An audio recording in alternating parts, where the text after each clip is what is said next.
A soul was given as a cruel joke, a debt of flesh to be paid under a sky the color of old rust and new regret. Silas was a man built of the granite and silence of the mountains that loomed over his failing ranch, a giant whose heart had become a locked room after death had taken the key. His grief was not a loud, weeping thing, but a vast, heavy stillness that had settled over the land itself, choking the life from the soil just as it had from him. The fields, once rippling with wheat planted by his wife's own hands, lay fallow, surrendered to dust and wind. The small garden by the porch, where Elara had coaxed roses and rosemary from the stubborn earth, was now a graveyard of brittle stalks and withered leaves, a monument to all he had lost.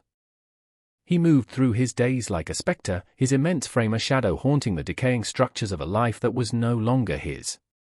The children of the few remaining ranch hands, whose father stayed out of a stubborn loyalty Silas no longer felt he deserved, watched him from a distance, their whispers swallowed by the ceaseless wind. He was a landmark of sorrow, as fixed and unapproachable as the highest, snow-dusted peak on the horizon, and the silence he cultivated was a wall against a world that had offered him nothing but pain. He did not speak of his wife or the small, bright daughter who had followed her into the dark. Their names were ghosts on his tongue, and he had long since sworn them to the quiet of his memory, a private, sacred agony. The land mirrored him, the sky reflected him, and the silence was him, a physical presence, dense and suffocating. Into this cathedral of quiet sorrow rode Barlow, a man whose laughter sounded like stones grinding together. He was a foreman for the railroad, a purveyor of crude power and casual cruelty, his face a mask of smug satisfaction. He reined in his horse, kicking up a cloud of the dust that was Silas's constant companion, and grinned a predator's grin. Behind him, tethered to his saddle by a length of rough rope, was a figure so slight she seemed a mere ripple in the heat haze. She was a girl, barely more than a child, of Chinese descent, her face a porcelain oval of stoic dignity amidst the grime and exhaustion. Barlow dismounted, his movements full of a proprietary swagger. "Silas," he boomed, the sound an offense to the stillness. "Heard you were in need of help." A gift, for services rendered the services were imaginary, the gift a calculated insult, a piece of human surplus from the railroad camps, discarded and now repurposed for a bitter jest. He spoke of her as one would a mule, detailing her supposed failings with a relish that soured the air. Silas stood on his porch, his sheer size making the structure seem frail. His face was an unreadable slab of granite, his eyes, shadowed by the brim of his hat, fixed not on Barlow, but on the girl. He saw the rope burns on her wrists, the exhaustion etched into the fine lines of her posture, the defiant emptiness in her eyes. It was a joke designed to highlight his solitude, to mock his fall by giving him another mouth to feed in a land that could no longer feed itself. But in that moment, something ancient and deeply buried within Silas stirred.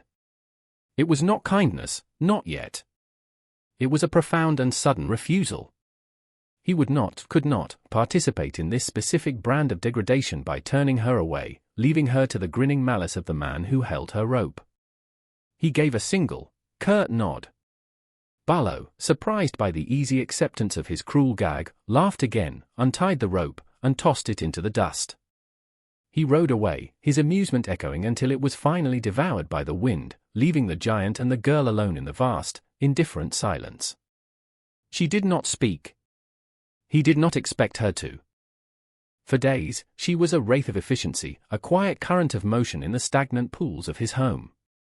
She found a small, cot-like bed in a storage room and made it her own without a word of request.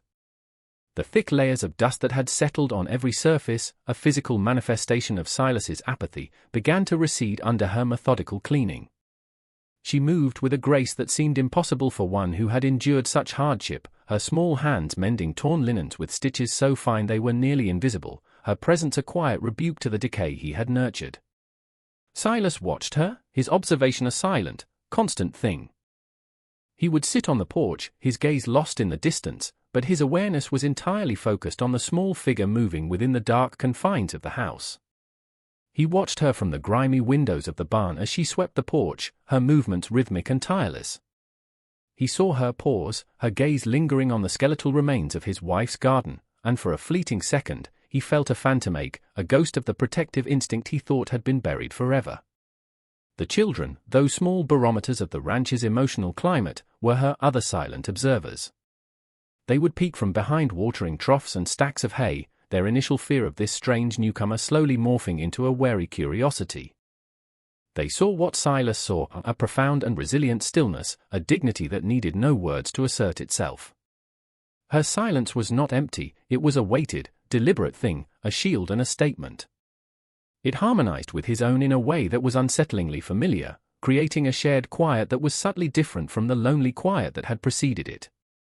It was a silence of two, a shared space rather than a solitary confinement. The dead garden became the silent nexus of their unspoken communication. One morning, Silas watched from the barn as she knelt by the hardened, cracked earth. She did not have tools, so she used her bare hands, her slender fingers patiently working to pull the brittle, thorny skeletons of last year's weeds. It was a futile, heart-breaking effort against a plot of land as resistant and dead as his own spirit. She worked until her fingers were raw, her progress a mere scratch on the surface of the hard-packed soil. She was undeterred. Day after day, she returned to her task, her persistence a quiet sermon. She unearthed a single, gnarled root of what might have once been a rosebush. It looked dead, but as she scraped away the dry casing, a sliver of pale green, a stubborn promise of life, was visible within. She seemed to treat this discovery with a kind of reverence, carefully clearing the earth around it. The next morning, before the sun had crested the mountains, Silas walked from the barn to the main house. He did not go to the porch. Instead, he stopped by the decrepit fence bordering the garden and leaned a long-abandoned spade against the wood. He did not look toward the house, did not wait for a sign of acknowledgement. He simply left the tool and walked away, his heavy boots kicking up small puffs of dust. When he looked back hours later, from the far side of a field he was pretending to inspect, the spade was gone from the fence. It was in her hands, rising and falling in a steady, determined rhythm, breaking the earth that he had allowed to become a tombstone. It was the first brick removed from the wall around his heart, a concession made not with words, but with a shared piece of steel and wood. A single, defiant sprout, pale green and impossibly fragile, pushed its way through the newly turned soil of the garden. Its arrival heralded a subtle but profound shift in the emotional landscape of the ranch. As Mai nurtured that tiny speck of life, bringing it water in a chipped ceramic bowl, Silas found himself inexplicably moved to his own acts of restoration. He began to walk the fence lines, not with the aimless wandering of a ghost, but with the purpose of a rancher. He replaced rotting posts, his hammer blows echoing with a finality that had been absent for years. He rehung a loose shutter on the main house that had been banging in the wind for 2 seasons, its frantic noise a soundtrack to his misery, now silenced. He was, in his own way, tending to his own broken garden, mirroring her patient labor with his own.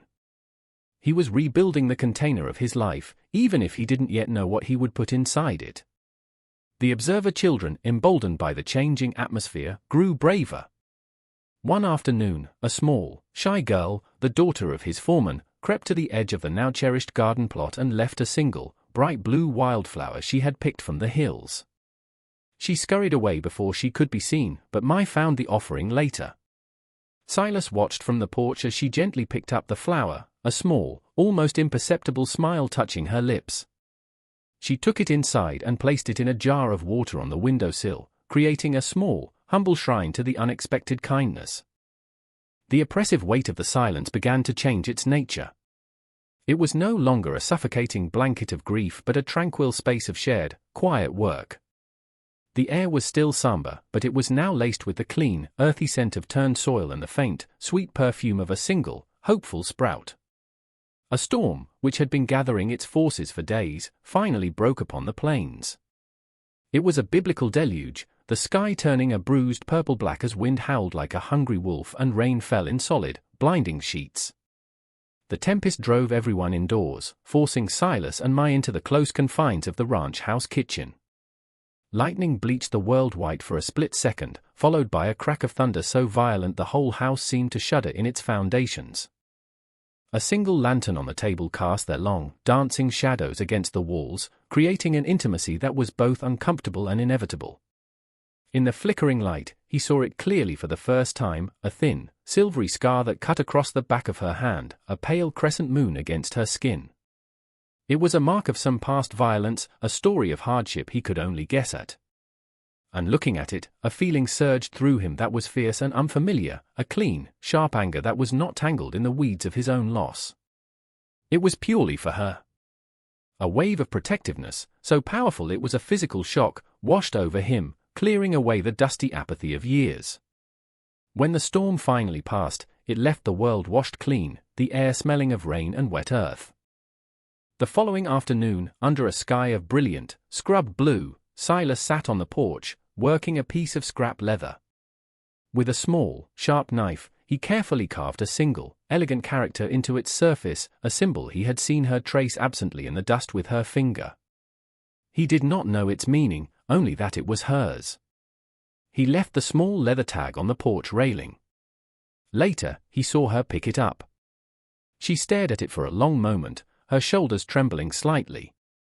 A single tear traced a clean path through the dust on her cheek. Then, she turned to him. Her voice, when it came, was as quiet and clear as the post-storm air. He looked at her, truly looked at her, and for the first time, he saw not a cruel joke or a burden, but a person. He nodded slowly, his own voice a low, gravelly rumble, unused to its purpose. Silas, the exchange of names, a simple, profound baptism, echoed in the vast, listening quiet. Time, which had once been an enemy to be endured, became a partner. The garden, under Mai's intuitive and now educated hand, flourished. She had found a stack of old farmers' almanacs in a dusty crate and, with a ferocious, silent determination, had taught herself to read the English words within. She learned of crop rotation, of companion planting, of how to read the soil and the sky. The small plot by the porch became a riot of life and color, producing vegetables with a vibrancy that seemed to mock the memory of its former desolation. It was more than a garden, it was a testament. Mai herself had blossomed alongside it. She was no longer a ghost but a tangible, vital presence on the ranch. She walked with a quiet confidence, her gaze direct, her hands, though still scarred, now the instruments of creation. And then, as if summoned by this new prosperity, Barlow returned. He rode onto the property with the same arrogant swagger, but his eyes held a new expression, a greedy, calculating gleam. He saw the repaired fences, the thriving garden, the air of quiet industry that had replaced the pall of decay.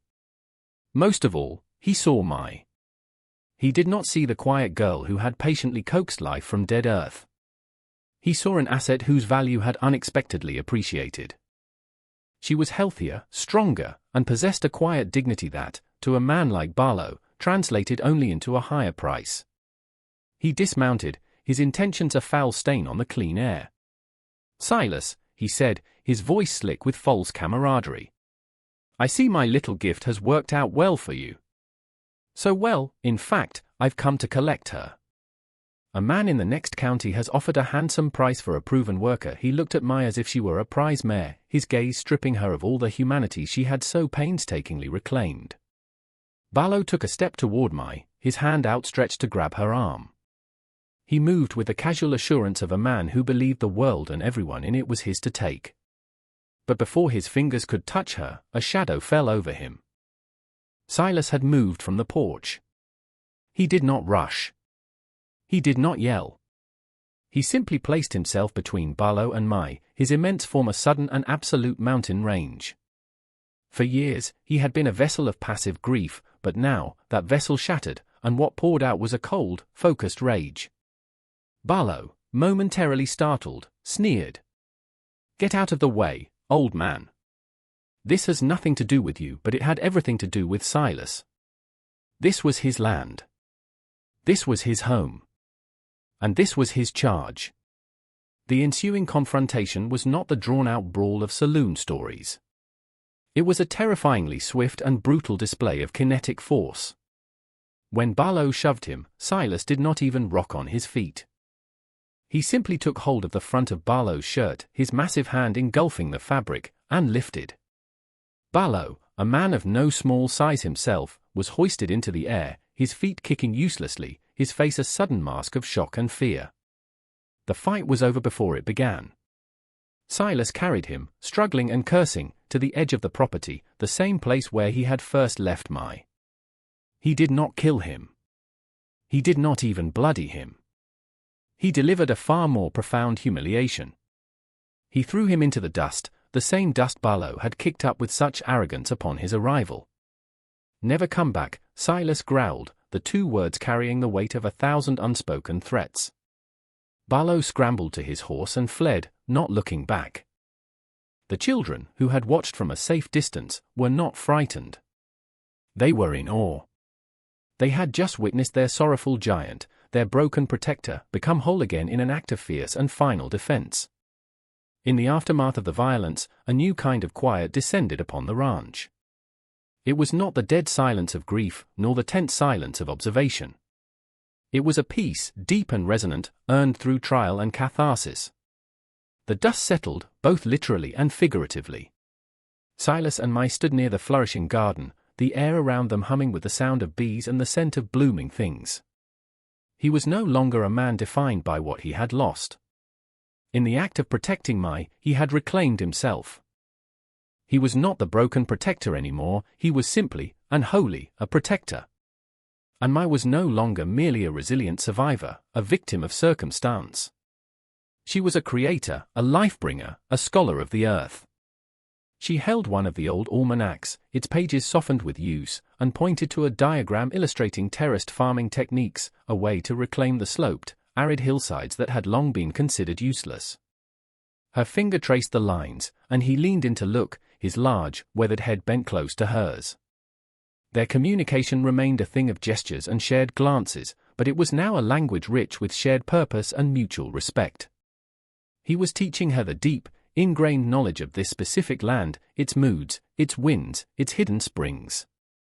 And she, in turn, was teaching him how to make it live again, not just in memory, but in vibrant, growing reality.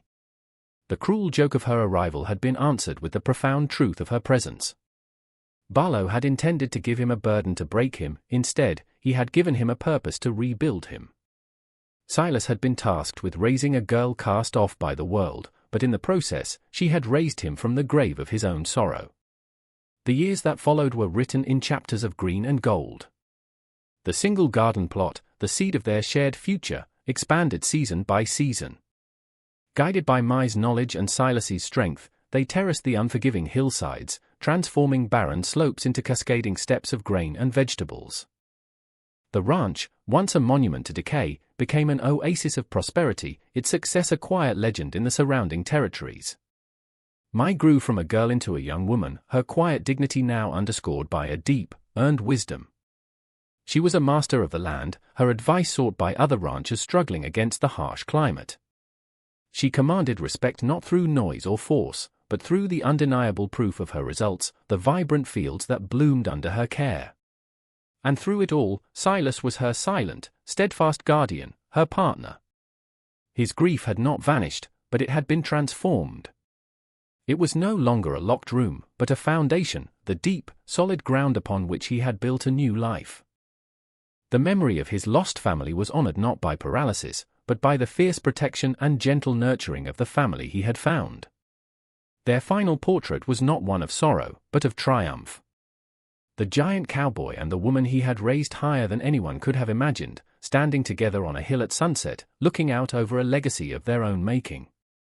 The fields below them were a tapestry of life, and the sky above was no longer the color of rust and regret, but a brilliant, boundless expanse of hopeful blue. If this story of a bond forged in silence and strength moved you, consider the power of giving shelter to a soul in need. True strength isn't found in the hardness of a heart, but in its capacity to reopen, to protect, to nurture, and to be healed in the process. Sometimes, the greatest purpose can be found not in what we build for ourselves, but in how we help another to rise. If you were inspired by the journey of Silas and Mai, like this video and subscribe for more stories that explore the quiet, profound corners of the human heart.